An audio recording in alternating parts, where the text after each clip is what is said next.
સાહેબ, અત્યારે આપની એન્ટ્રી માટે ને એના માટેનો સમય 2 વાગ્યા સુધીનો છે. આપનો સ્ટાફ છે એ જતો રહ્યો છે, બીજા ઘણા સ્ટાફ છે તો એ અંદર અત્યારે ઓફિસોમાં બધી જગ્યાએ એમને બેઠા રહ્યા છે. તો આમાં અત્યારે આ ભાઈને પણ સામે જે બ્લેક શર્ટવાળા જે રેકોર્ડિંગ ઉતારે છે ને થોડી વાર પહેલાં મેં એમ કીધું હતું કે એન્ટ્રી માટે તમે રિક્વેસ્ટ કરો, તમે રિક્વેસ્ટ કરી હતી તો એ જતા રહ્યા હતા અને એ ત્યાં ઊભા ત્યાં રેકોર્ડિંગ ઉતારે છે. અંદર બીજા સ્ટાફ છે એ તમારા ઊભા છે, તો હું અંદર આવીને બીજા કેટલા સ્ટાફ છે તમારી પાસે એનું રેકોર્ડિંગ ઉતારીને ધારાસભ્યશ્રીને મોકલવાનું છે. તો હું અંદર આવીને કેટલો સ્ટાફ છે આપની પાસે ઉતારી શકું વિડીયો, આપની પરમિશન હોય તો. અને આ બાબતમાં મારે મારા અધિકારી શ્રી જુનાગઢની પરમિશન લેવી પડે. જો તમે મને સહમતિ આપતા હોય તો હું એને મેલ કરીને પૂછીશ. હા, અને આપનો સ્ટાફ છે એ આપના દ્વારા કઈ કીધામાં કામ નથી કરતો એવી ફરિયાદો પણ છે, તો એ વસ્તુ સાચી છે કે ખોટી છે?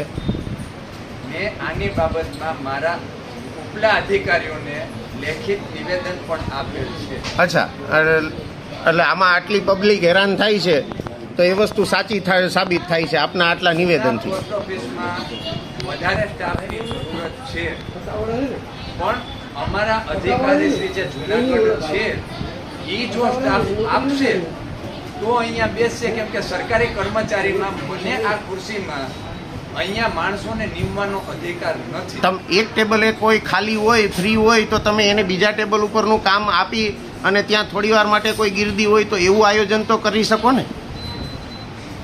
જેની માટે જેના જે આઈડી, પાસવર્ડ અને પાવર્સ આપવામાં આવ્યા હોય સરકારશ્રીના નિયમ અનુસાર, એ અનુસાર એને કામ કરવા માટે મૂકી શકાય. અચ્છા, મૂકી શકાય. તો તમે પાસબુક પ્રિન્ટિંગ જેવી નજીવી બાબત છે તો એ તો કોઈ પણ વ્યક્તિના આઈડીમાંથી તમારે થઈ શકતી હોય ને. કોઈ પૈસાની લેવડ દેવડ છે એ તમે જેને જે દિવસની કામગીરી સોંપી હોય એ પૂરતી જ રહેતી હોય છે. તો પાસબુક પ્રિન્ટિંગ જેવી આટલા અહીંયા વ્યક્તિઓ આમાંથી અડધા ઉપરના પાસબુક પ્રિન્ટિંગ માટે જ આવ્યા છે, તો એવી વ્યક્તિ માટે તમે કોઈ સ્ટાફને મૂકીને ત્વરિત કામગીરી થાય એવું તો આયોજન થઈ શકતું હોય ને.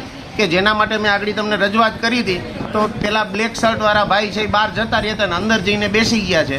બરાબર છે, કામ ન કરવાના હિસાબે આ સરકારી તંત્રના આવા ખોટા કામગીરીના હિસાબે આપની પણ બદનામી થાય છે. જે વસ્તુ સાચી છે કે નહીં સાહેબ?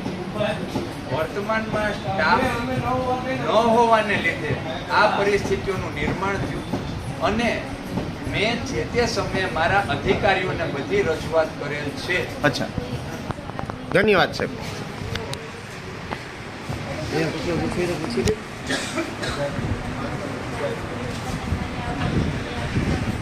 ભાઈ, આપ કેટલી વખત ત્યાં હેરાન થાવ છો? અમે 3 કલાકથી બેઠા છે અહીંયા. કોઈ કાઉન્ટર ઉપર એક કેસ ચાલુ છે, બીજી બારીએ કોઈ છે જ નહીં. આ છેલ્લા 6 મહિનાથી આમ હાલે.